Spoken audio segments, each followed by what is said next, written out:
Hello everyone, welcome to unique study circle. So ఈరోజు మనం ఈ సెషన్లో గ్రాండ్ టెస్ట్ 1కి సంబంధించినటువంటి రీజనింగ్ క్వశ్చన్స్ చూద్దాం. సో అవి 61 క్వశ్చన్ నుంచి ఉన్నాయి. సో రీజనింగ్ పార్ట్ 1 క్వశ్చన్స్ ఇక్కడ చెక్ చేద్దాం. సో ఫస్ట్ క్వశ్చన్స్ ఇక్కడ చూసినట్లయితే డైరెక్షన్ నుంచి క్వశ్చన్ ఉంది. ఇప్పుడు ఇక్కడ చెక్ చేసినట్లయితే క్వశ్చన్ అనేది మనకి ఇట్లా కనిపిస్తుంది. క్వశ్చన్ అనేది మనకు బేస్ అయి ఉంది డిస్టెన్స్ని బేస్ చేసుకొని. మరి డిస్టెన్స్ని బేస్ చేసుకొని దీన్ని మనం 2 ప్యాటర్న్స్లో చేయొచ్చు. ఒకటేమో డయాగ్రామ్ మెథడ్ అండ్ ఒకటేమో short cut method.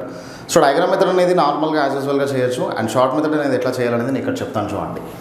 So first of all at point O. So O అనే పాయింట్ దగ్గర ఉన్నాడంట. ఓకే, సో ఓ అనే పాయింట్ నుంచి ఒక person so facing east A person walks 2 kilometres to reach point A అంట. సో ఇక్కడ నుంచి ఆయన ఈస్ట్ డైరెక్షన్కి చూడండి. ఇక్కడ నుంచి ఈస్ట్ డైరెక్షన్కి, ఈస్ట్ అని అంటే ఇక్కడ తూర్పు దిశ, ఈస్ట్ అంటే తూర్పు దిశ వెళ్ళి ఏ అనే పాయింట్ని రీచ్ అయ్యాడంట. మరి రీచ్ అయ్యేటప్పుడు అతను ట్రావెల్ చేసింది ఎంత అంటే 2 కిలోమీటర్ ట్రావెల్ చేశాడు. ఓ అనే పాయింట్ నుంచి ఈస్ట్ డైరెక్షన్ తూర్పు దిశలో ట్రావెల్ చేసిన తర్వాత ఏ అనే పాయింట్ని రీచ్ అయ్యాడు. Next one, then he turns right, he walks 4 kilometres reach point B అంట. ఓకే, సో ఇక్కడ చూడండి ఈస్ట్ డైరెక్షన్ నుంచి రైట్ టర్న్ తీసుకున్నాడు. ఈస్ట్ డైరెక్షన్ నుంచి ఎక్కడికనంటే రైట్ సైడ్. మరి ఈస్ట్ నుంచి రైట్ సైడ్ అంటే ఏమవుతుంది? సౌత్ డైరెక్షన్ అంటే దక్షిణ దిశ. దక్షిణ దిశ నుంచి ఎక్కడికి రీచ్ అయ్యాడు చూడండి. సో దక్షిణ దిశ నుంచి ఆయన రీచ్ అయింది బి పాయింట్కి. మరి ఎంత ట్రావెల్ చేశాడు చూడండి? 4 కిలోమీటర్స్ ట్రావెల్ చేశాడు. 4 కిలోమీటర్స్ ట్రావెల్ చేశాడు అనమాట. ఓకే, నెక్స్ట్ అక్కడ నుంచి చూడండి, ఇక్కడ నుంచి అతను సి అనే పాయింట్కి రీచ్ అయ్యాడు. మరి బి నుంచి సికి వెళ్ళేటప్పుడు ఎట్లా వెళ్ళాలంటే then he turns left, walks 2 kilometres and reach point C అంట. ఆయన ఉన్నది దక్షిణ దిశలో, సౌత్ డైరెక్షన్ నుంచి లెఫ్ట్ సైడ్కి. సౌత్ డైరెక్షన్ నుంచి లెఫ్ట్ సైడ్కి అంటే మళ్ళీ ఎక్కడికి వెళ్తాడు? ఈస్ట్ డైరెక్షన్కి వెళ్తాడు అనమాట. ఈస్ట్ డైరెక్షన్కి ఎన్ని కిలోమీటర్స్ అక్కడ ట్రావెల్ చేసింది? 2 కిలోమీటర్స్. 2 కిలోమీటర్స్ ఈస్ట్ డైరెక్షన్కి ట్రావెల్ చేశాడు. ఓకే, సో ఇప్పుడు మనకి ఓ అనే పాయింట్ నుంచి ఏకి, ఏ నుంచి బికి, బి నుంచి సికి వచ్చాడు. నెక్స్ట్ సి నుంచి అతను then he turns left and walks 8 kilometres. C అనే పాయింట్ నుంచి లెఫ్ట్ సైడ్ టర్న్ తీసుకొని 8 కిలోమీటర్స్ ట్రావెల్ చేసిన తర్వాత డీకి రీచ్ అయ్యాడు. ఓకే, సి నుంచి అతను ఎక్కడికి ట్రావెల్ చేశాడు అంటే డీకి ట్రావెల్ చేశాడు. అక్కడ నుంచి ఈస్ట్ ఫేస్ చేసిన పర్సన్ అంటే తూర్పు దిశ వైపు ఫేస్ చేసిన పర్సన్ ఎటువైపు వెళ్ళాడు అని అంటే దెన్ హీ టర్న్స్, ఇక్కడ చూడండి, దెన్ హీ టర్న్స్ లెఫ్ట్ అంట. ఎక్కడ నుంచి సి నుంచి లెఫ్ట్ టర్న్ తీసుకున్నాడు. అక్కడ ఉన్నది ఆయన ఈస్ట్ డైరెక్షన్. ఈస్ట్ నుంచి లెఫ్ట్ సైడ్ వెళ్ళాలి అని అంటే ఈస్ట్ నుంచి లెఫ్ట్ సైడ్ అంటే నార్త్ డైరెక్షన్ కదా. ఓకే, సో ఈస్ట్ నుంచి తూర్పు దిశ నుంచి లెఫ్ట్ సైడ్ వెళ్తే నార్త్ డైరెక్షన్ అంటే ఉత్తర దిశ. ఉత్తర దిశలో ఎంత ట్రావెల్ చేశాడు? 8 కిలోమీటర్స్ ట్రావెల్ చేశాడు. ఓకే, సో 8 కిలోమీటర్స్ అనేది ఇక్కడ ట్రావెల్ చేశాడు. నెక్స్ట్ ఇక్కడ మనం చెక్ చేసినట్లయితే నెక్స్ట్ డి నుంచి చూడండి. సో డి నుంచి ఆ పర్సన్ ఎక్కడికి ట్రావెల్ చేశాడంటే అని అంటే then he turns left and walks 8 kilometres అనమాట. ఇక్కడ నుంచి అతను 8 కిలోమీటర్స్ ట్రావెల్ చేసి ఎక్కడికి రీచ్ అయ్యాడంటే పాయింట్ ఈకి రీచ్ అయ్యాడు. మరి పాయింట్ ఈకి రీచ్ అయినప్పుడు ఆయన ఏ టర్న్ తీసుకున్నాడు? లెఫ్ట్ టర్న్ తీసుకున్నాడు. సో లేదంటే దీన్ని మనం ఇట్లా, సో దీన్ని నేను కొంచెం కంటిన్యూ చేస్తున్నాను. యాక్చువల్లీ ఇది షార్ట్ ప్రాసెస్లో అయితే మనం చాలా ఫాస్ట్గా చెప్పొచ్చు దీన్ని. సో ఇక్కడ మనం చెక్ చేద్దాం చూడండి. ఇక్కడ ఉన్నటువంటి దాన్ని కూడా నేను కొంచెం జూమ్ ఇన్ చేసి ఇక్కడ ఉన్నటువంటి ఇన్ఫర్మేషన్ నోట్ చేస్తాను. రైట్, సో ఇప్పుడు చెక్ చేయండి మీరు. ఇక్కడ డి అనే పాయింట్కి రీచ్ అయ్యాడు. డి నుంచి ఎక్కడికి వెళ్ళాలి? డి నుంచి అతను ఈ అనే పాయింట్కి రీచ్ కావాలి. మరి డి నుంచి ఈకి రీచ్ అయ్యేటప్పుడు ఆయన ఎంత ట్రావెల్ చేశాడు? ఇక్కడ చూడండి, D and then he turns left and walks 8 kilometres to point reach E అనమాట. ఓకే, సో ఇక్కడ నుంచి ఎటువైపు టర్న్ తీసుకున్నాడు? Left side turn. So north నుంచి లెఫ్ట్ సైడ్ టర్న్ తీసుకున్నాడు అని అంటే సో కంపల్సరీ ఆ పర్సన్ వెస్ట్ డైరెక్షన్కి ఫేస్ చేస్తున్నట్లు, వెస్ట్ డైరెక్షన్లో ట్రావెల్ చేసినట్లు అంటే పడమర దిశలో ఎంత ట్రావెల్ చేశాడు? 8 కిలోమీటర్స్ ట్రావెల్ చేసి ఈ అనే పాయింట్కి రీచ్ అయ్యాడు అనమాట. సేమ్ యాజ్ ఇట్ ఈస్ అక్కడ ఉన్నటువంటి ఇన్ఫర్మేషన్ మొత్తాన్ని కూడా నేను జస్ట్ ఒక షార్ట్ ఫామ్లో ఇక్కడ నోట్ చేస్తున్నాను. నోట్ చేసిన తర్వాత చాలా సింపుల్గా ఆన్సర్స్ అనేది క్లోజ్ చేయొచ్చు వితౌట్ యూజింగ్ డయాగ్రామ్ లేకుండా. సో డయాగ్రామ్తో యాజ్ యూజువల్గా అందరూ చేయగలుగుతారు దీన్ని, బట్ షార్ట్ ప్రాసెస్లో మనం చేస్తే ఇంకా చాలా క్విక్గా మనం ఆన్సర్ చెప్పొచ్చు. Next one, then he turns left and walks 4 kilometres reach point F. So ఇక్కడ నుంచి లెఫ్ట్ టర్న్ తీసుకున్నాడు. సో ఈ నుంచి ఎఫ్కి రీచ్ అయ్యాడు. ఈ నుంచి ఎఫ్కి రీచ్ అవ్వడానికి ఆయన 4 కిలోమీటర్స్ ట్రావెల్ చేశాడు. 4 కిలోమీటర్స్ అండ్ అక్కడ నుంచి ఆయన లెఫ్ట్ టర్న్ తీసుకొని 4 కిలోమీటర్స్ ట్రావెల్ చేశాడు అనమాట. ఓకే, సో మరి ఈ అనే point then he turns left అని ఇచ్చాడు. మరి వెస్ట్ నుంచి లెఫ్ట్ సైడ్ టర్న్ అని అంటే ఏమవుతుంది? సో వెస్ట్ నుంచి లెఫ్ట్ సైడ్ టర్న్ అంటే ఎక్కడికి వస్తుంది అని అంటే సో కంపల్సరీ సౌత్ డైరెక్షన్ అనేది వస్తుంది. ఓకేనా, సౌత్ డైరెక్షన్ దక్షిణ దిశ. ఇది ఆయన ఓ నుంచి ఎఫ్ వరకు జర్నీ. సో ఇప్పుడు మన లేబుల్ ఏమడిగాడంటే క్వశ్చన్లో the shortest distance between C and E. C and ఈకి షార్టెస్ట్ డిస్టెన్స్ ఫైండ్ అవుట్ చేయమన్నాడు. ఇప్పుడు ఎక్కడుందో చూడండి, సి అనే పర్సన్ ఇక్కడ ఉన్నాడు, సి అనే పర్సన్ ఇక్కడ అంటే సి అనేటువంటి పాయింట్ ఇక్కడ ఉంది, ఈ అనేటువంటి పాయింట్ ఇక్కడ ఉంది. ఓకే, సో ఇది సి నుంచి డీకి వెళ్ళడానికి 8 కిలోమీటర్స్, సి నుంచి డీకి నార్త్ డైరెక్షన్లో వెళ్ళాడు, డి నుంచి ఈకి అయితేనేమో వెస్ట్ డైరెక్షన్లో వెళ్ళాడు. అంటే ఇప్పుడు సపోజ్ సి అనే పాయింట్ ఇదిగా తీసుకున్నట్లయితే నేను సి అనే పాయింట్ ఇక్కడ నుంచి నార్త్ డైరెక్షన్లో వెళ్ళాడు, నార్త్ డైరెక్షన్లో 8 కిలోమీటర్స్, అండ్ ఇక్కడ నుంచి వెస్ట్ డైరెక్షన్ ఇక్కడ చూడండి డి నుంచి ఈకి వెళ్ళడానికి వెస్ట్ డైరెక్షన్ 8 కిలోమీటర్స్ వెళ్ళాడు. ఓకేనా? సో దీన్ని నేను ఏం తీసుకుంటున్నానంటే పాయింట్ ఈగా కన్సిడరేషన్లోకి తీసుకుంటున్నాను, పాయింట్ ఈగా కన్సిడరేషన్లోకి తీసుకుంటున్నాను. Okay, so this is point E. Okay, so ఈయన 8 కిలోమీటర్స్ ట్రావెల్ చేశాడు. మరి సి టు ఈకి డిస్టెన్స్ ఫైండ్ అవుట్ చేయాలి అని అంటే ఎప్పుడైనా చూడండి ఇది మనకి రైట్ యాంగిల్ ట్రయాంగిల్ లంబకోణ త్రిభుజం పర్పెండిక్యులర్గా ఉంది, ఇక్కడ బిట్వీన్లో 90 డిగ్రీస్ యాంగిల్ ఉంది. సో ఇప్పుడు మనం షార్టెస్ట్ డిస్టెన్స్ని ఫైండ్ అవుట్ చేయాలంటే హైపోటెన్యూస్ని ఫైండ్ అవుట్ చేయాలి, కర్ణంని ఫైండ్ అవుట్ చేయాలి. మరి కర్ణంని కనుక్కోవాలి అని అంటే ఇక్కడ పైథాగరస్ ఫార్ములా ఏముంది, hypotenuse square is equal to side square plus side square అనేది ఉంది. సో మనం దీన్ని అప్లై చేయకుండానే నార్మల్గా చెప్పేసేయచ్చు. ఎప్పుడైనా మనకి ఒక సైడ్ 8 కిలోమీటర్స్ ఉండి ఇంకొక సైడ్ కూడా 8 కిలోమీటర్స్ ఉన్నప్పుడు దీన్ని 8√2గా కన్సిడరేషన్లోకి తీసుకోవచ్చు. So 8√2 is our answer for this question. 8√2 అనేది ఇక్కడ ఉంది కదా, సో యాజ్ యూజువల్గా దీనికి మనం పైథాగరస్ రూల్ అప్లై చేసినా కానీ సేమ్ అదే 8√2 అనేది వస్తుంది. ఓకే, సో నెక్స్ట్ క్వశ్చన్కి మూవ్ అవుదాం. Question number 62. Question number 62, Vijay says, this person is the son-in-law of the maternal grandmother of my sister's son. If Vijay has only one brother or sister, then how is that person related to Vijay అన్నాడు. Okay, so దీన్ని మనం ఇంగ్లీష్లో ఒక విధంగా approach అవ్వాల్సి వస్తుంది, తెలుగులో ఒక విధంగా అప్రోచ్ అవ్వాల్సి వస్తుంది. ఇక్కడ మనం చెక్ చేద్దాం. చూడండి, పర్సన్ సేస్ అంటే విజయ్ అనే పర్సన్ చెప్తున్నాడు. ఇక్కడ మీరు అబ్జర్వ్ చేయండి, విజయ్ అనే పర్సన్ చెప్తున్నాడు. సో విజయ్ అనే పర్సన్ చెప్తున్నాడు, these person is the son in law of my maternal grandmother of my sister's son అన్నాడు. ఓకే, ఈ ఇన్ఫర్మేషన్ చెప్తుంది ఎవరు అని అంటే విజయ్. మరి విజయ్ ఏం చెప్పాడంటే ఫైనల్లీ ఇక్కడ చూడండి, మనం ఇంగ్లీష్లో అయితే మనం లాస్ట్ నుంచి అప్రోచ్ అవ్వాలి. సో మై సిస్టర్స్ సన్ అని చెప్పాడు విజయ్. సో విజయ్ ఇక్కడ ఉంటాడు, వాళ్ళ సిస్టర్ అంటే సేమ్ జనరేషన్లో ఉంటుంది, సేమ్ జనరేషన్లో ఉంది కాబట్టి సింగిల్ లైన్ తీసుకుంటున్నాను. సిస్టర్ సన్ అంటే అతనికి బాటమ్ సైడ్లో ఇక్కడ సన్ ఉంటాడు. సో ఈమెకి బాటమ్ సైడ్లో ఇక్కడ నోట్ చేసాం సన్, బిలో జనరేషన్ కాబట్టి. అండ్ నెక్స్ట్ ఇప్పుడు సన్ ఇన్ లాకి మెటర్నల్ గ్రాండ్ మదర్ అంట. Okay, the maternal grandmother అన్నాడు. ఈ పర్సన్కి మెటర్నల్ గ్రాండ్ మదర్ అంటే మెటర్నల్ గ్రాండ్ మదర్ ఏంటంటే తల్లి గారి తల్లి అనమాట. ఓకేనా, సో ఈ పర్సన్కి తల్లి ఈమె అవుతుంది మదర్. సో మదర్ వాళ్ళ మదర్ ఏమవుతుందంటే మెటర్నల్ గ్రాండ్ మదర్ అవుతుంది. మెటర్నల్ గ్రాండ్ మదర్ నోట్ చేసాం. మరి మెటర్నల్ గ్రాండ్ మదర్కి ఏమవుతారంట, సన్ ఇన్ లా అవుతారంట. ఓకే, సో వీళ్ళ మెటర్నల్ గ్రాండ్ మదర్కి సన్ ఇన్ లా అని అంటే ఏమవుతారు, సో అంటే కంపల్సరీ ఈ పర్సన్కి అయినా కానీ ఈ పర్సన్కైనా లేకపోతే ఈ పర్సన్కి ఉండేటువంటి ఇంకొక డాటర్కైనా ఇంకొక కుమార్తెకైనా కానీ అతను హస్బెండ్ అవ్వడానికి ఛాన్సెస్ ఉంది. అంటే ఈమెకు అవ్వడానికి ఛాన్స్ ఉంది, ఇంకొక వీళ్ళ డాటర్కి అవ్వడానికి ఛాన్సెస్ ఉంది.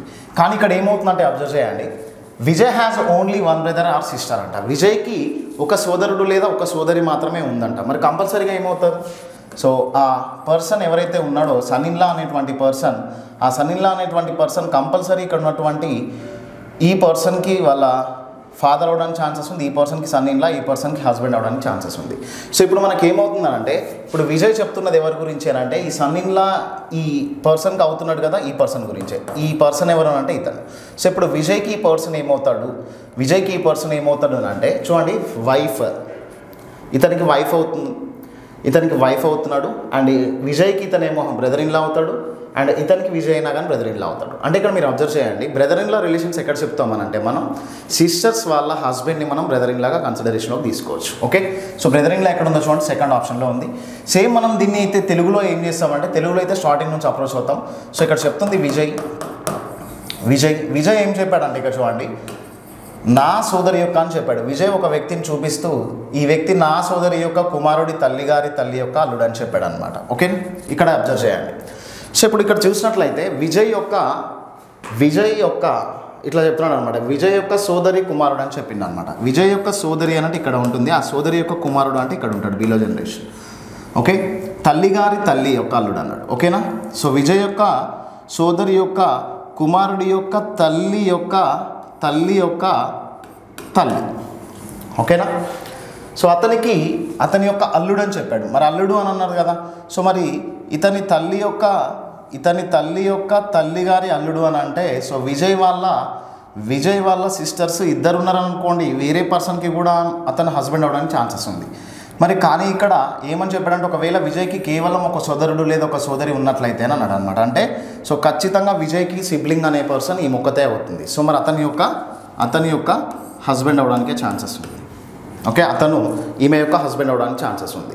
సో ఇప్పుడు మనం చెక్ చేసుకున్నట్లయితే విజయ్కి ఈ పర్సన్ ఏమవుతాడు అని అంటే, సో విజయ్ వాళ్ళ సిస్టర్ వాళ్ళ హస్బెండ్, విజయ్ వాళ్ళ సిస్టర్ వాళ్ళ హస్బెండ్ని మనం ఏమని చెప్పొచ్చు, బ్రదర్ ఇన్ లా. సో అంటే మనం బావ లేదా బావమరిది అని చెప్పొచ్చు. ఇది సెకండ్ ఆప్షన్. సో ఇది మనం చేసేటువంటి ప్రాసెస్ అనేది.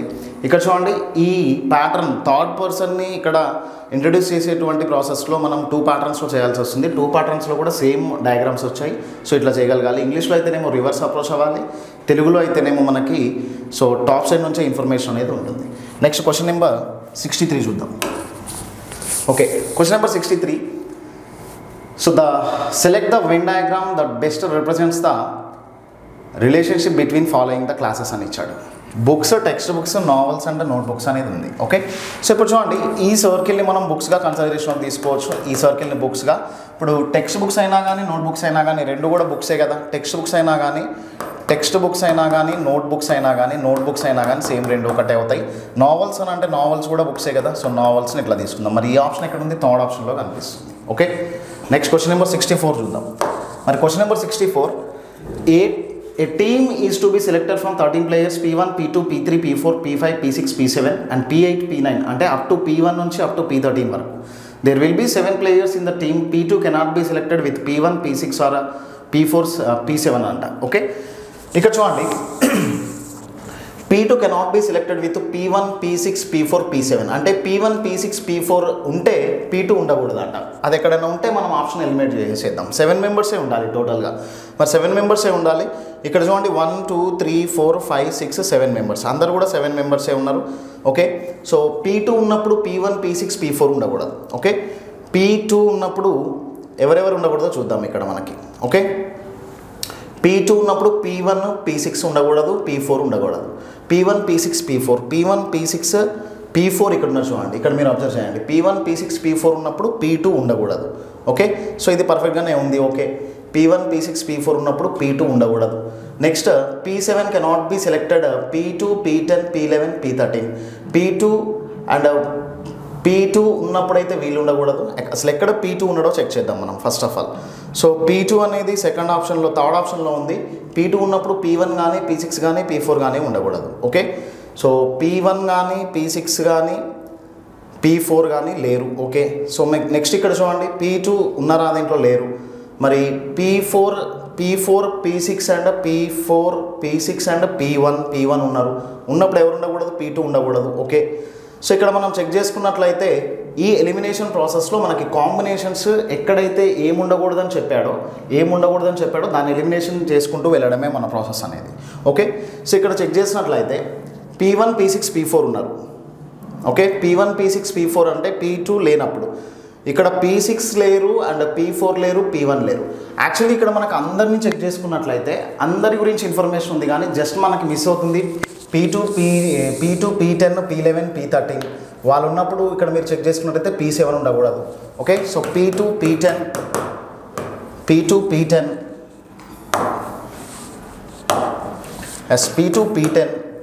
నెక్స్ట్ P11 అండ్ P13 ఉన్నప్పుడు ఎవరు ఉండకూడదు అని అంటే P7 ఉండకూడదు. ఓకే, సెకండ్ స్టేట్మెంట్ ఇట్లా ఉంది. ఫస్ట్ స్టేట్మెంట్ తీసుకున్నట్లయితే P1, P6 అండ్ P4 ఉన్నప్పుడు ఎవరు ఉండకూడదు అంటే P7 ఉండకూడదు, P2 ఉండకూడదు ఇక్కడ. ఓకేనా, P2 ఉండకూడదు. నెక్స్ట్ స్టేట్మెంట్ తీసుకున్నట్లయితే P5 ఉన్నప్పుడు మాత్రం P8 అండ్ P13 ఉన్నప్పుడు ఎవరు ఉండాలంట, కంపల్సరీగా P5 ఉండాలి. ఓకేనా, వీళ్ళిద్దరూ ఉండాలి. సో వీళ్ళు ఉన్నప్పుడేమో వీళ్ళు ఉండకూడదు. నెక్స్ట్ లాస్ట్ స్టేట్మెంట్ తీసుకున్నట్లయితే P2, P6 P12, P11 ఉన్నప్పుడైతే సో P4 ఉండకూడదు అనమాట. ఓకేనా, సో ఇది మనకి కాంబినేషన్స్. వీళ్ళందరూ ఉన్నప్పుడు ఈ పర్సన్ ఉండకూడదు, ఈ పర్సన్ ఉంటే వీళ్ళు ఉండకూడదు అనమాట. ఓకే, సో మనం అక్కడ మనం చెక్ చేసుకుంటూ వెళ్దాం. సో ఏ ఆప్షన్లో మనకైతే పర్ఫెక్ట్గా మనకు మ్యాచ్ అవుతుందో చెక్ చేద్దాం. చూడండి, ఫస్ట్ ఆప్షన్లో P1, P6, P4, P1, P6, P4 ఉన్నప్పుడు P2 ఉండకూడదు. ఓకే, దీంట్లో కనిపించట్లేదు అది. సో మరి P1, P6 ఉన్నారు ఇక్కడ. P1, P6 ఉన్నప్పుడు P2 ఉండకూడదంట. మరి దీంట్లో P2 ఉన్నాడా, లేరు. మరి నెక్స్ట్ P6 ఉన్నారా దీంట్లో, చూడండి అబ్జర్వ్ చేయండి, P1, P6, P4. సో ఇక్కడ కూడా మనకి P2. అండ్ నెక్స్ట్ ఇక్కడ చెక్ చేసుకున్నట్లయితే P1 అండ్ P6 ఉన్నారు, P6 అండ్ P4 ఉన్నారు, మరి P2 ఉన్నాడా లేడు. అంటే దీన్ని మనం చెక్ చేసుకున్నాం కానీ ఎక్కడ మ్యాచ్ కాలేదు. నెక్స్ట్ చెక్ చేసినట్లయితే ఇక్కడ మీరు అబ్జర్వ్ చేయండి, P2, P10, P11, P13 ఉన్నప్పుడు P7 ఉండకూడదు. ఓకే, సో P10, P11 చూడండి, P11 ఓకే, ఇక్కడ P7 ఎక్కడన్నా ఉన్నారా, ఇక్కడ చూద్దాం P7 ఉన్నారు. మరి P7 ఉన్నప్పుడు P13 ఉండకూడదు కదా. చూడండి అబ్జర్వ్ చేయండి, P13 కానీ P11 కానీ P2 కానీ P10 కానీ ఉన్నప్పుడు P7 ఉండకూడదు. అసలు థర్డ్ ఆప్షన్ మ్యాచ్ అవ్వట్లేదు. ఎందుకంటే P13 ఉన్నప్పుడు P7 ఉండకూడదు, P13 ఉంది P7 లేదు, దీన్ని ఎలిమినేషన్ చేసాం. నెక్స్ట్ అబ్జర్వ్ చేయండి, ఇక్కడ చెక్ చేసినట్లయితే వీళ్ళందరూ ఉన్నప్పుడు P4 ఉండకూడదు అనమాట. మరి ఇక్కడ P4 ఉంది, P4 ఉన్నప్పుడు వీళ్ళు ఎవరు ఉండకూడదు కదా, P2, P6, P12, P11. Okay, ఇక్కడ మనం చెక్ చేసుకున్నట్లయితే P6 ఉందా ఇక్కడ, మరి P6 ఉంది కదా, P4 ఉన్నప్పుడు P6 ఉండకూడదు, దీన్ని ఎలిమినేషన్ చేస్తున్నాం మనం. ఓకే, ఫోర్త్ ఆప్షన్ ఎలిమినేషన్ అయిపోయింది.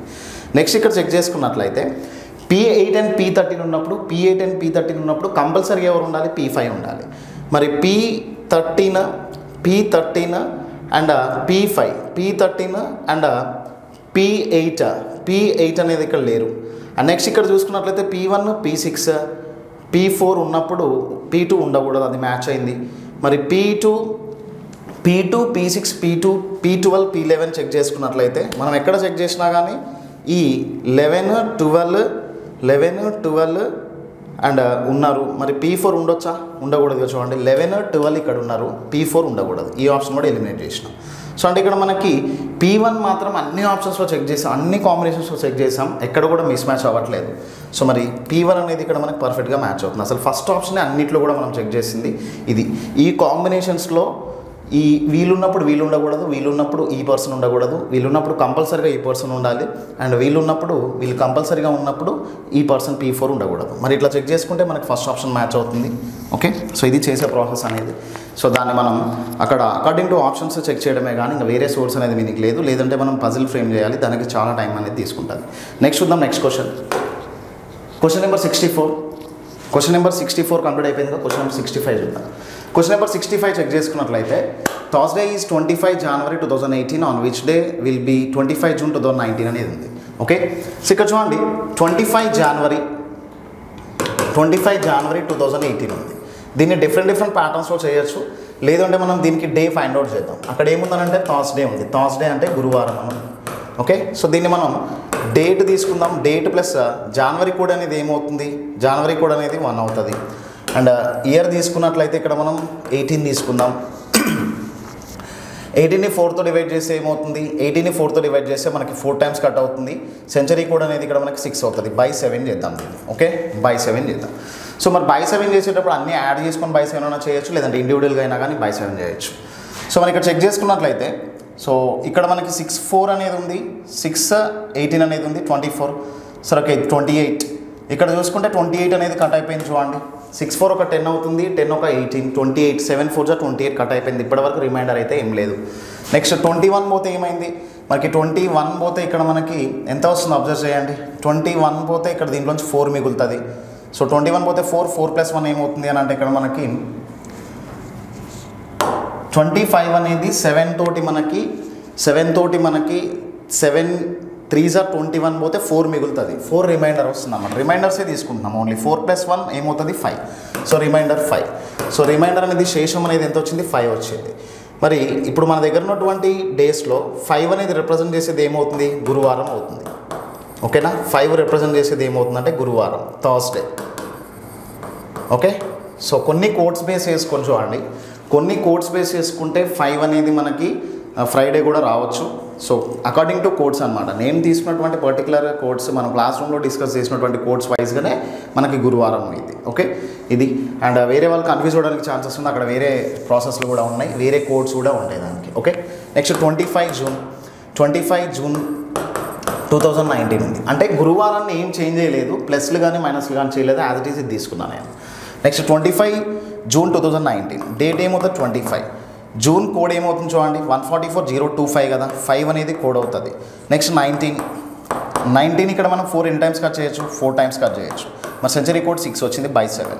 ఓకే, సో ఇక్కడ మనం చెక్ చేసినట్లయితే ఇవి కట్ చేసినప్పుడు 19 ఒక 5 ఏమవుతుంది అని అంటే 24 అవుతుంది. 28 కట్ అయిపోయింది. ఇది ఇక్కడ మనకి రిమైండర్ ఏం లేదు.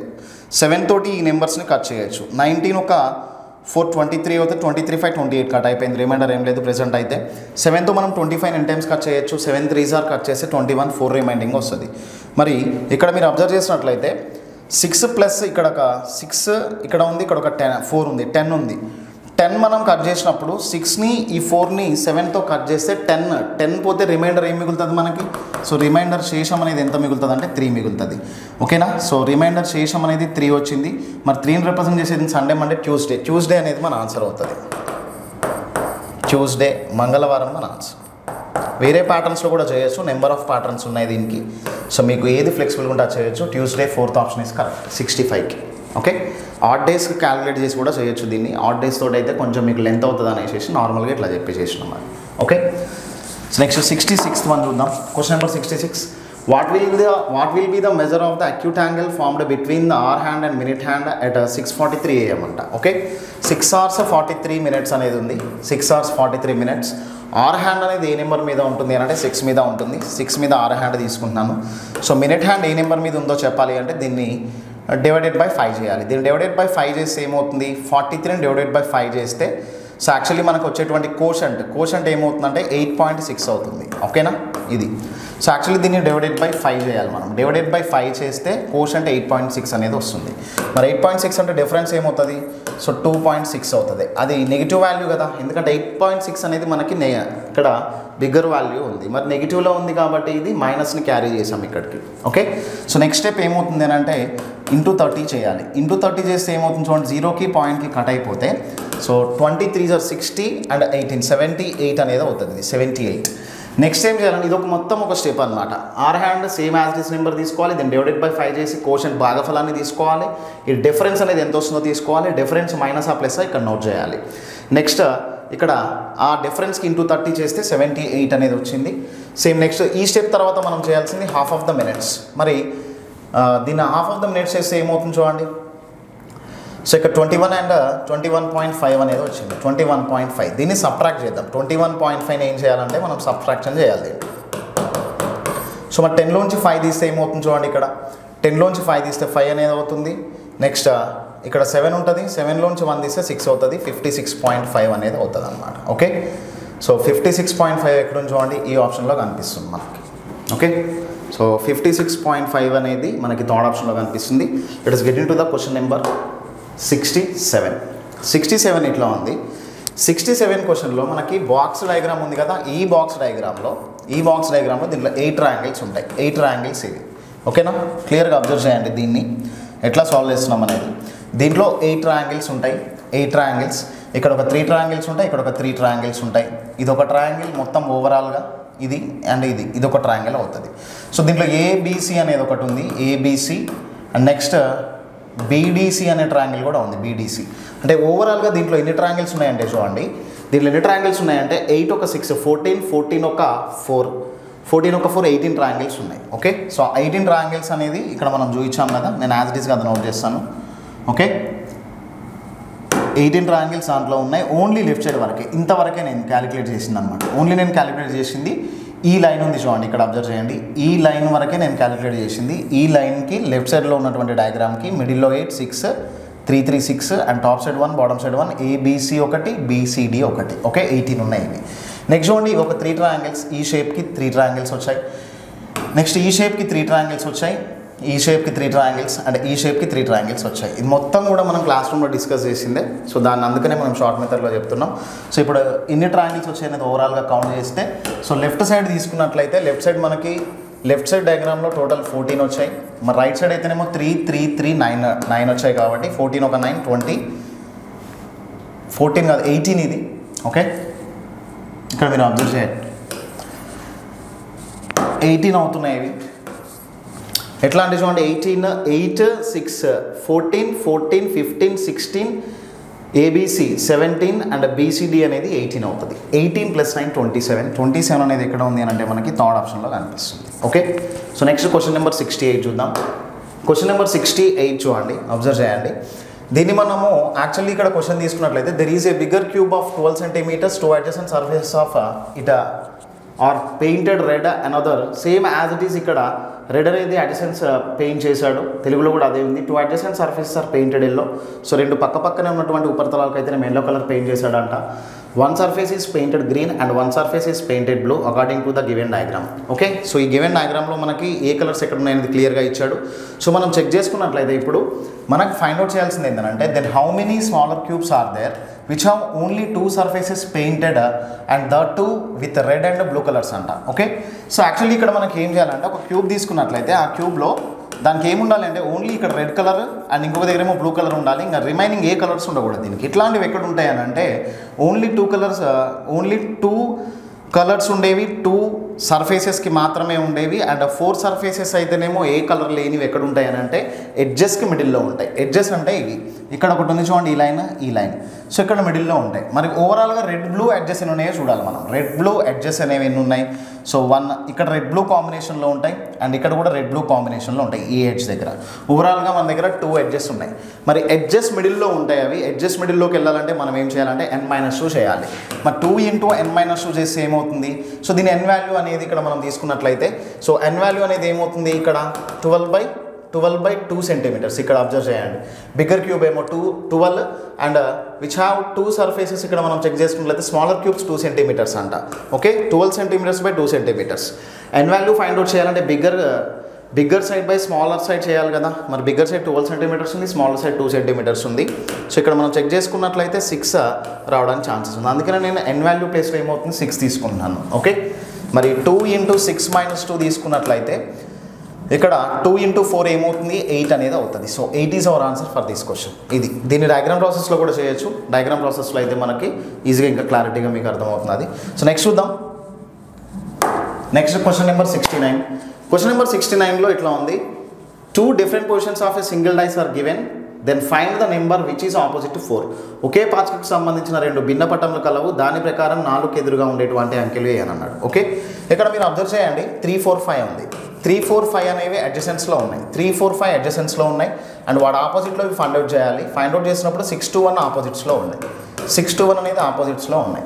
3, 4, 5 దానికి ఆపోజిట్లో 6, 2, 1 ఉన్నాయి. మరి ఇప్పుడు చూడండి 4కి ఆపోజిట్లో 6 కానీ 2 కానీ 1. 4కి ఆపోజిట్లో 6 అయినా ఉండొచ్చు, 2 అయినా ఉండొచ్చు, 1 అయినా ఉండొచ్చు, కానీ మనం కన్ఫర్మ్ అయితే చేయలేము. మరి కంపల్సరీగా దీని ఆన్సర్ మనం C&D అని అంటే ఏముంది అంటే చెప్పలేము అన్నమాట ఇది. ఓకే, C&D అంటే చెప్పలేము. సో 4కి ఆపోజిట్లో ఏముంటుంది అనేది మనం కన్ఫర్మ్ చేయలేము కాబట్టి C&D చెప్పలేము అనేటువంటి ఆప్షన్ తీసుకుంటాం. Okay, next question number 70. Question number 70. If in the English alphabet every 4th letter is replaced by the symbol star symbol తో రీప్లేస్ అవుతుందంట, which of the following would be the 7th to the left of 14th element from the left అని అన్నాడు. Okay, so ఇక్కడ మనం check చేసుకున్నట్లయితే చూడండి, English వర్షన్లో చూసినట్లయితే దీన్ని డిఫరెంట్గా, తెలుగు వర్షన్లో చూసినట్లయితే మనం డిఫరెంట్గా అప్రోచ్ అవ్వాలి. మనం చెక్ చేసుకున్నట్లయితే ఇక్కడ చూడండి, ఇంగ్లీష్ వర్షన్ ఇక్కడ మనం చెక్ చేసినట్లయితే ఫస్ట్ ఆఫ్ ఆల్ ఇక్కడ ఎండింగ్ నుంచి మనం అప్రోచ్ అవ్వాల్సి వస్తుంది. ఎండింగ్ నుంచి అప్రోచ్ అవ్వాలి. మరి ఎండింగ్ నుంచి ఫ్రమ్ ద లెఫ్ట్ హ్యాండ్ అనేది ఉంది. సో లేదు అని అంటే యాజ్ యూజువల్గానే మనకి ఇచ్చిన ఇన్ఫర్మేషన్ని నోట్ చేయాలి. సో ఫస్ట్ ఆఫ్ ఆల్ ఏముంది చూడండి, so left side 7th to the left అన్నాడు. ఓకేనా, left side 7th English version అనమాట. ఇంగ్లీష్ మీడియం క్వశ్చన్ని బేస్ చేసుకొని ఎట్లా చేయాలి.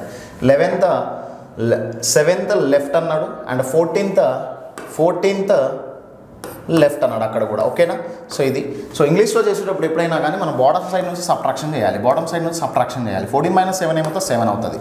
సో మన లెఫ్ట్ సైడ్ నుంచి 7th లెటర్ అని చెప్పాలి. లెఫ్ట్ సైడ్ నుంచి 7th లెటర్ ఏమవుతుంది G అవుతుంది. కానీ ఇక్కడ రీప్లేస్ చేస్తుంది ఏంటివి, రీప్లేస్ చేస్తుంది అండ్ ఎవ్రీ 4th లెటర్ అంటే 4 మల్టిపుల్స్, 4ని కానీ 8ని కానీ 12ని కానీ 16ని కానీ రీప్లేస్ చేయాలి. బట్ 7th లెటర్ అనేది రీప్లేస్ కాదు కదా. G is our answer. ఇది ఇంగ్లీష్ వర్షన్. మరి అదే తెలుగు మీడియంలో చూస్తే, తెలుగు మీడియంలో అయితే మనకి ఏమవుతుందంటే చూడండి, ఒకవేళ ఆంగ్ల వర్ణమాలలోని ప్రతి అక్షరం 4వ అక్షరంను స్టార్గా మార్చి రాసిన అని చెప్పింది అనమాట. ఓకే, సో ఇక్కడ మనం చెక్ చేయండి 11th ఇక్కడ చూడండి 14th లెఫ్ట్ సైడ్ 14th అని చెప్పాడు. ఎడమ వైపు నుండి 14th నోట్ చేసాం. అది ఎడమ వైపున గల అక్షరం అన్నాడు. ఎడమ వైపున గల 7వ అక్షరం అది. ఓకే, సో ఎడమ వైపున గల 7వ అక్షరం. తెలుగులో చేసేటప్పుడు ఎప్పుడైనా కానీ సబ్ట్రాక్షన్ ఎక్కడ చేయాలంటే టాప్ సైడ్ నుంచి సబ్ట్రాక్షన్ చేయాలి. 14 - 7 ఏమవుతుందంటే 7 అవుతుంది. మరి లెఫ్ట్ సైడ్ నుంచి 7th లెటర్ ఏమవుతుంది G అవుతుంది. ఇప్పుడు యాజ్ యూజువల్గా మనం చెక్ చేసినట్లయితే రూల్ ఏముంది, 4 మల్టిపుల్స్నే స్టార్గా తీసుకోవాలి కానీ సో మనం అదర్ నెంబర్స్ అయితే తీసుకోవడానికి ఛాన్స్ లేదు. సో ఎందుకంటే ఆ కండిషన్ అంతే ఉంది. ఫోర్త్ ఇక్కడ మనం చెక్ చేసుకున్నట్లయితే 4 మల్టిప్లై అయింది, 4తో కట్ అవుతుందా, కట్ కావట్లేదు. ఎగ్జాక్ట్లీ కట్ అయితే స్టార్గా తీసుకోవచ్చు. మరి ఫోర్త్ ఇక్కడ కట్ కావట్లేదు కాబట్టి 11 లెఫ్ట్ సైడ్ 7th లెటర్ అంటే మనం జీగా కన్సిడరేషన్లోకి తీసుకోవచ్చు. ఓకే, 71 తీసుకుంటాం. క్వశ్చన్ నెంబర్ 7 ర్యాంకింగ్ టెస్ట్ నుంచి క్వశ్చన్ ఇట్లా ఉంది. సో జీవన్ అనేటువంటి పర్సన్ గురించి ఇన్ఫర్మేషన్ చెప్పాడు. సో జీవన్ అనేటువంటి పర్సన్ సో టాప్ సైడ్ నుంచి లేదా స్టార్టింగ్ నుంచి 17th ప్లేస్లో ఉన్నాడంట. 17th plus 11 minus 1. Same single person గురించి బోత్ సైడ్స్ గురించి ఇన్ఫర్మేషన్ ఇచ్చాడు. 17 + 11 -1 అయింది. సో ఇక్కడ మనం 17 + 11 28 - 1 27. నెక్స్ట్ ఇంకొక రోలో ఏముందంటే అనదర్ రో Vikas is 10th from the left and start and 12th from the end అని ఇచ్చాడు అనమాట. అంటే స్టార్టింగ్ నుంచి అయితేనేమో 10th పొజిషన్లో ఉన్నాడంట, ప్లస్ ఎండింగ్ నుంచి అయితేనేమో మనకి 12th పొజిషన్లో ఉన్నాడంట. ఓకే, సో 10 + 12 22, 22 - 1, 22 - 1 ఏమవుతుంది అంటే 21. సో మొత్తం మీద కలిపితే 2 రోస్లో 48 మెంబర్స్ ఉన్నారు. 48 ఆప్షన్లో లేదు కాబట్టి నన్ ఆఫ్ దిస్ 5 ఏవి కాదని తీసుకుందాం. Okay, next question number 72. Question number 72లో consider the following information and answer the questions among the 60 students 12 like only algebra అంట. Okay, so 12 like only algebra. So దీన్ని నేను ఆల్జీబ్రాగా తీసుకుంటున్నాను. సో ఆల్జీబ్రా సర్కిల్ లాగా. నెక్స్ట్ 13 లైక్ ఓన్లీ జామెట్రీ అని అంట. ఆ తర్వాత తీసుకుందాం. ఇప్పుడు ఆల్జీబ్రా తోటి మ్యాచ్ అయ్యేటువంటి ఏమన్నా తీసుకుందాం.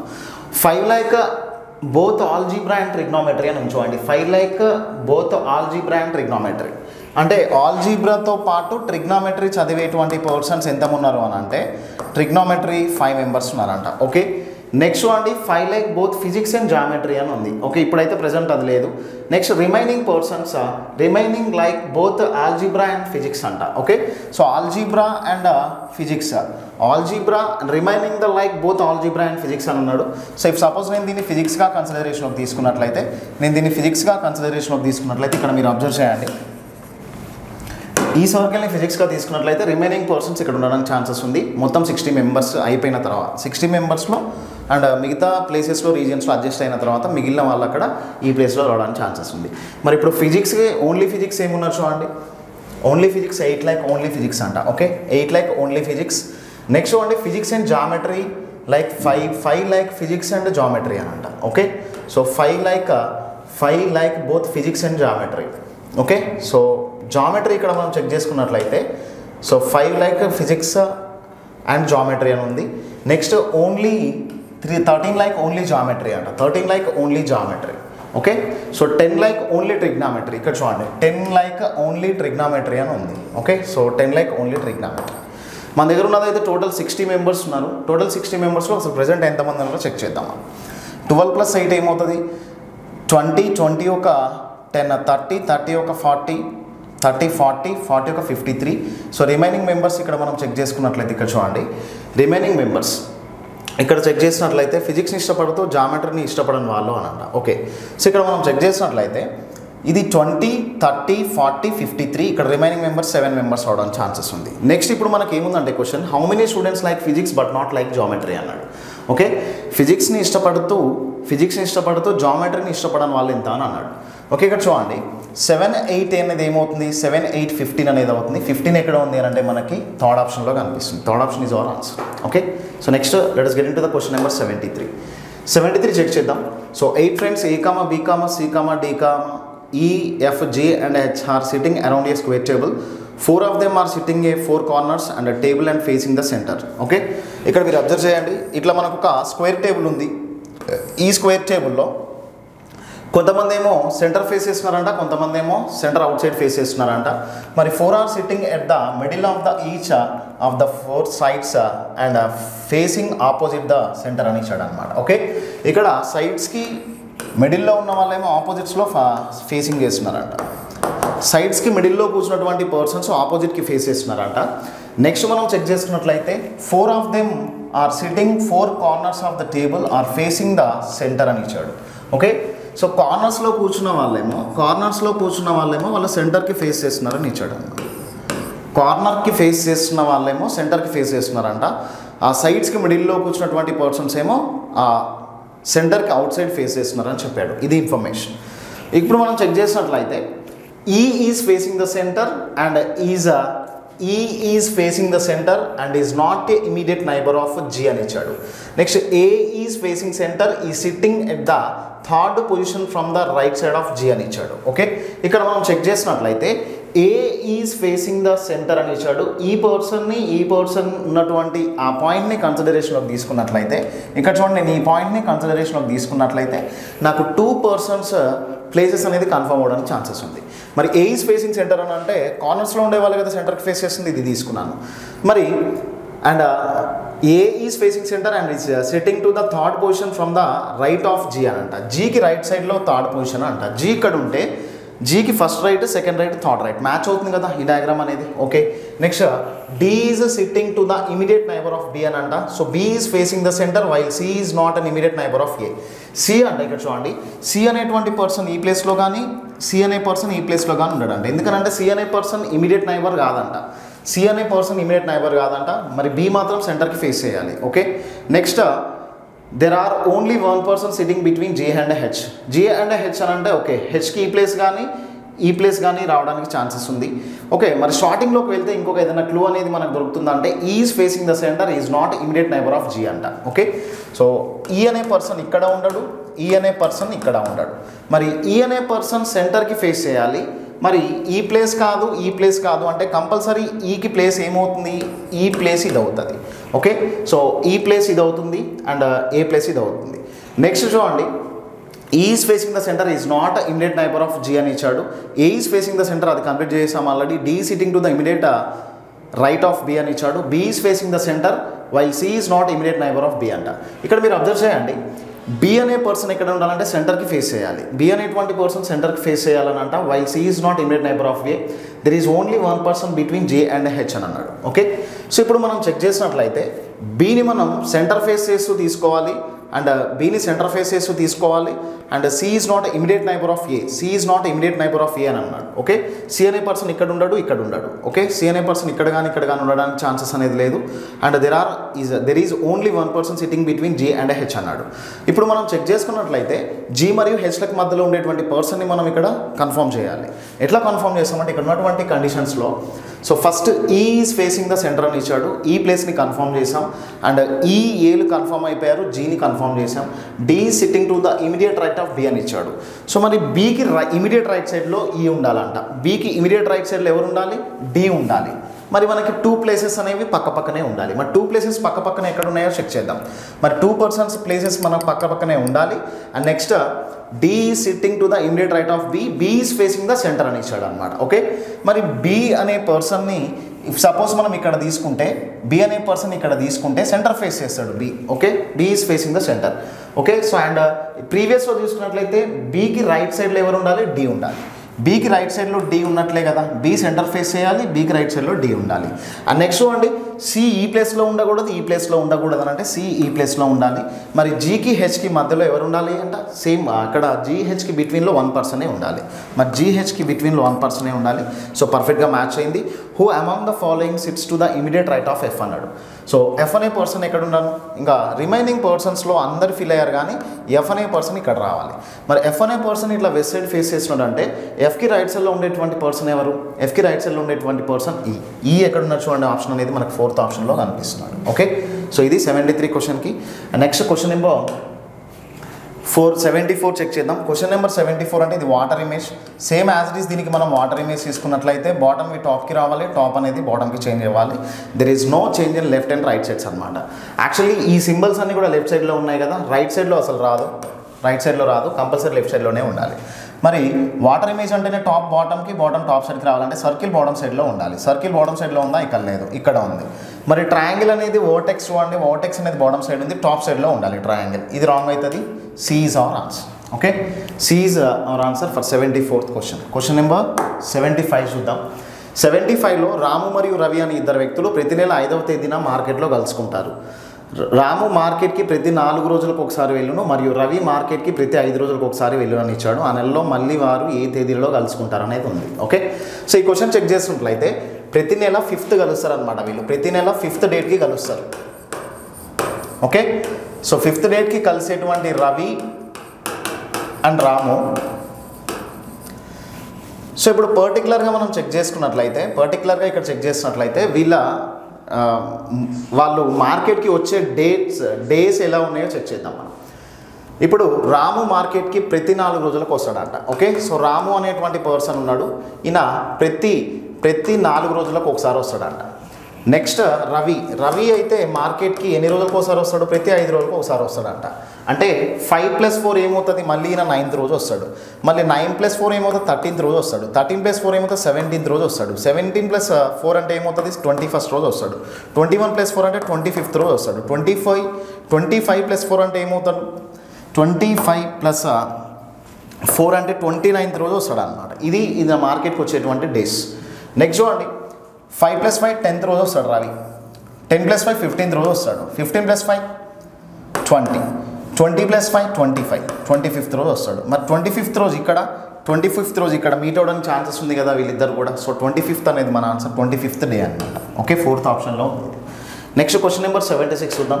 క్వశ్చన్ నెంబర్ 76లో which 2 month will have the same calendar in 1 year అని ఇచ్చాడు అనమాట. ఓకే, సో 144 మనకి మంత్ కోడ్స్ ఉన్నాయి కదా, మంత్ కోడ్స్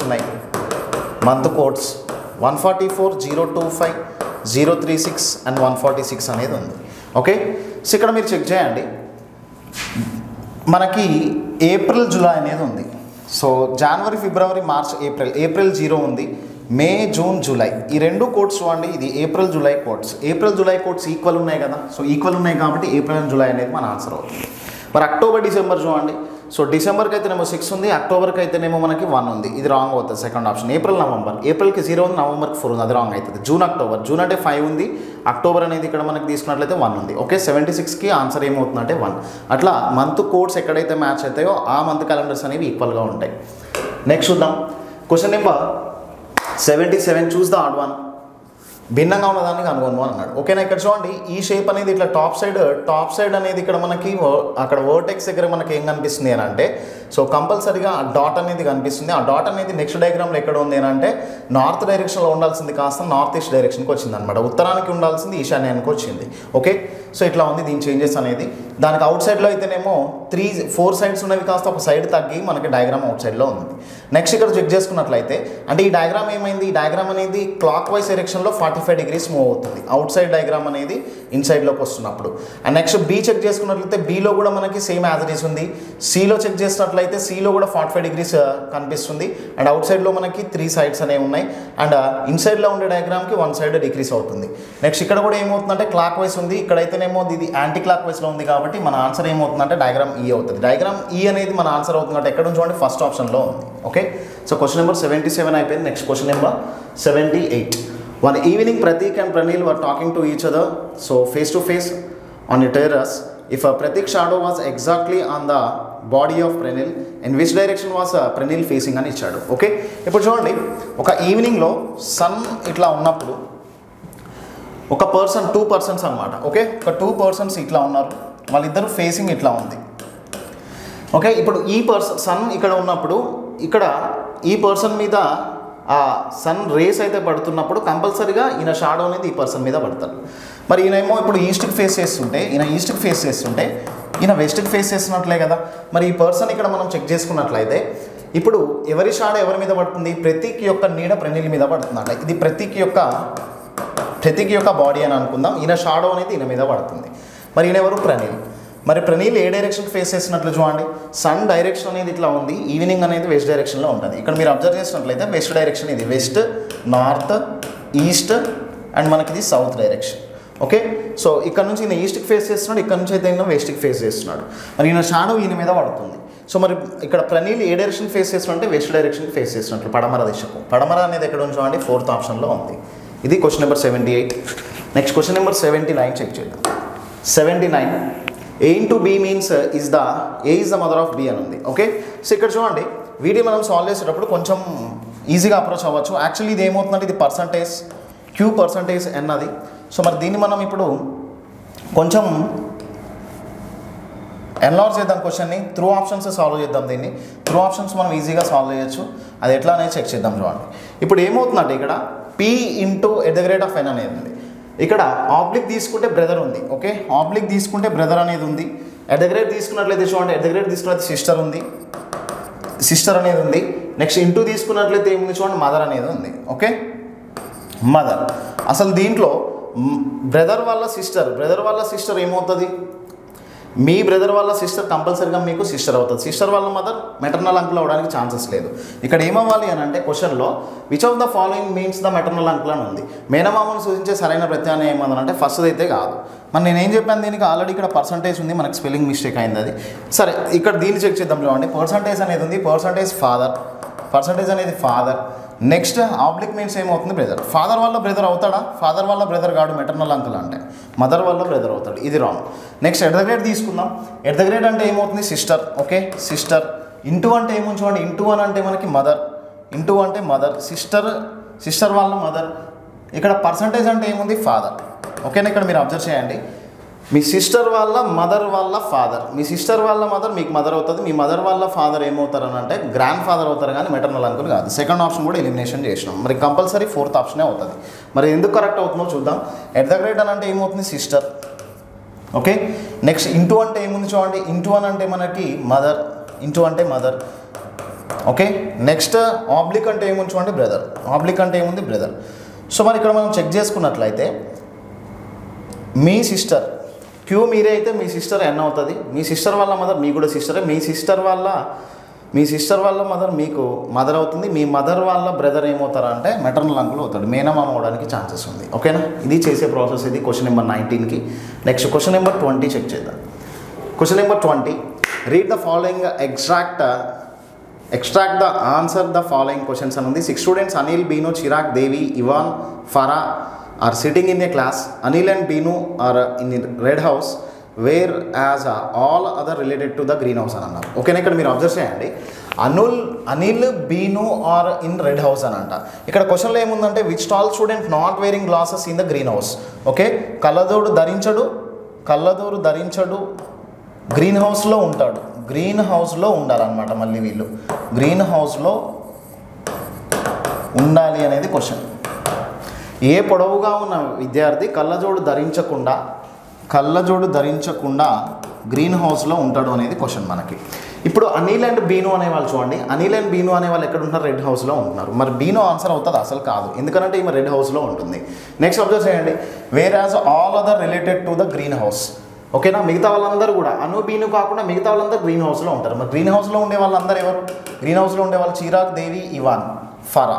ఓకేనా, చిరాగ్, ఇవాన్, ఫరా ఉన్నారు. ఓకే, నెక్స్ట్ చూడండి, Devi and Farah all tall in height అంట. ఓకే, హైట్గా ఉన్న వాళ్ళు ఎవరంట? హైట్గా ఉన్న వాళ్ళు దేవి అండ్ ఫరా. సో అంటే నెక్స్ట్ తీసుకున్నట్లే whereas all other are short in height. అసలు చిరాగ్ అనేటువంటి పర్సన్ హైట్ లేడు, ఎందుకంటే దేవి ఫరానే హైట్ ఉన్నారు. నెక్స్ట్ ఇక్కడ మనం చెక్ చేసుకున్నట్లయితే దేవి ఉందా మన ఆప్షన్లో? సో దేవి, ఫారా హైట్ ఉంటారంట. మరి ఇవాన్ కూడా హైట్ ఉన్నాడు కదా. సో అంటే మన ఆన్సర్ ఏమవుతుంది? ఫారా. మరి ఫారా అనేటువంటి పర్సన్ అసలు మనకు డౌట్ ఉంటే చెక్ చేసుకోవచ్చు, ఆమె కళ్ళజోడు ధరిస్తుందా లేదా అనేది. సో నాట్ వేరింగ్ గ్లాసెసా లేదంటే గ్లాస్ని వేరింగ్ చేస్తుందా అనేది చెక్ చేసుకుంటే మనకి అనిల్, చిరాగ్ మరియు దేవిలు కళ్ళజోడు ధరించేదని ఉంది. సో ఇంగ్లీష్లో అయితేనేమో Anil, Chirag, Devi wearing glasses and whereas other not wearing glasses. మనకి ఏమని చెప్పాడు? కళ్ళజోడు ధరించకుండా నాట్ వేరింగ్ గ్లాసెస్ అన్నారు. అనిల్, చిరాగ్, దేవి కళ్ళజోడు ధరిస్తుంది. ఓకే, ఆమె హైట్ ఉన్నా కానీ కళ్ళజోడు ధరిస్తుంది. మరి ఖచ్చితంగా కళ్ళజోడు ధరించిన వారిలో ఫరా ఉంది కదా. మరి ఫరా హైట్ ఉంటుంది, కళ్ళజోడు ధరించకుండా గ్రీన్ హౌస్లో ఉంటుంది కాబట్టి సో మనం ఇట్లా ఆన్సర్స్ అనేవి చేయొచ్చు. ఇది టోటల్ ఎక్స్ప్లెనేషన్ అనేది. సో ఎవరెవరైతే మన మెథడ్స్ ఫాలో అవుతుంటారో కంపల్సరీ వాళ్ళందరూ కూడా అర్థమై ఉంటాయి. లేదంటే మనకు ట్రెడిషనల్ వేస్లో అయినా కానీ చేయొచ్చు. అండ్ క్లాక్స్ కానీ క్యాలెండర్స్ కానీ నెంబర్ ఆఫ్ వేస్లో కూడా మనం చేయడానికి ఛాన్సెస్ ఉంది. Thank you. నెక్స్ట్ క్లాస్లో మళ్ళీ కలుద్దాం.